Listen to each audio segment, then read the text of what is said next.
I want us to go to Genesis 17 verses 5. In a count of three, we all read. 1, 2, 3. Neither shall thy name anymore be called Abram, but thy name shall be Abraham. For a father of many nations have I made thee. I have made you, Abraham, a father of many nations. God calls Father Abraham.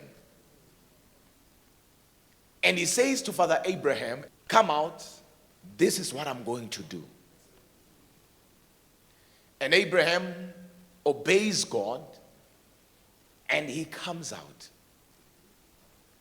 But in Genesis chapter 17 verses 5, something happens. Because in Genesis chapter 12, he came out as Abram. And Abram only means exalted father. There is really nothing wrong with his name. It's just that whatever God is getting ready to do in his life, that name has become a limitation. Because what Jehovah said to Abram is that number one, I will bless you. Number two, I will make you a great nation. You shall be a father to many.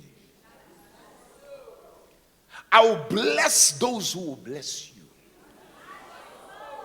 But remember, he's coming out as Abram. And Abram means exalted father. Full stop, no comma, no exclamation. That's it. But in Genesis 17, God does something very prophetic.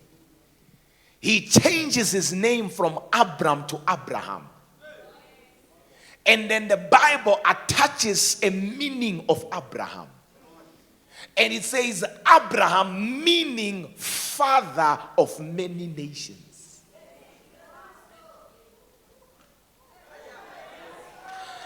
I have a problem with God. I'm sorry, but I have a problem with God here.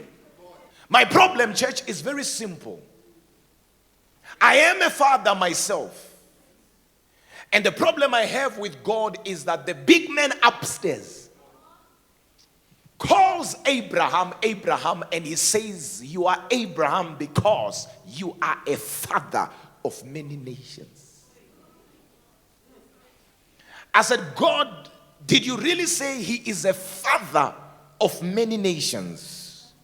Or did you say he shall be a father of many nations?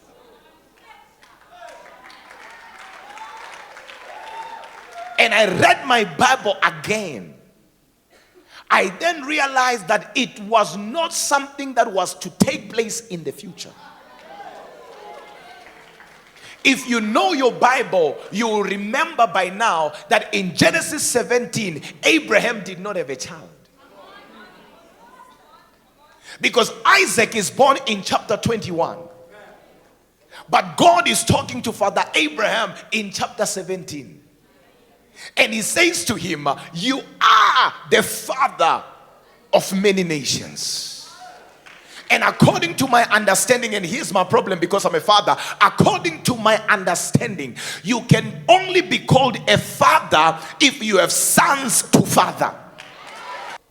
But why will the big man upstairs call Father Abraham a father of many nations while the wife Sarah is barren?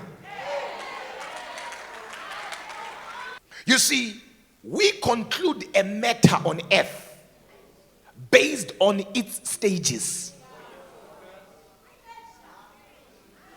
And we name a matter based on its stages. When I was in my father's loins, I was called a spermatozoa. But when my father released that spermatozoa into my mother's womb, and it fertilized my mother's egg. I was now called a zygote. I was no longer called a spermatozoa. Why? Because I had moved from one stage to another. So men will conclude a matter based on its stage. From a zygote, I began to develop, and they called me an embryo.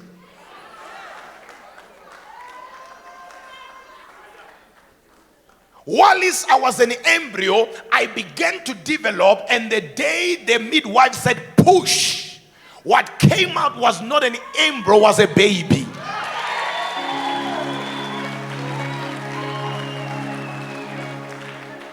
So they name a matter based on its stages. And that's what men can do. But I came to tell you that I serve a God who does not name a matter based on its stages. The God I serve can call you a millionaire while you are renting a one room in the backyard of somebody's house.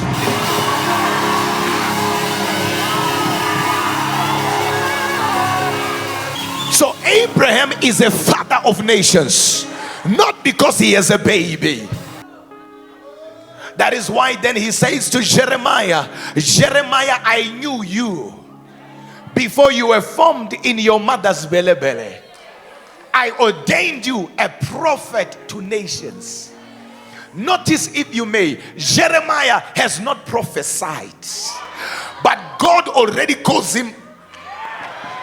He has not prophesied to a tree. He has not prophesied to a wall.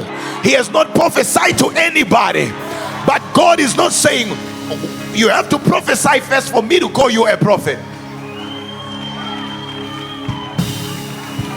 God does not wait for mango tree to bear fruits to call it a mango tree.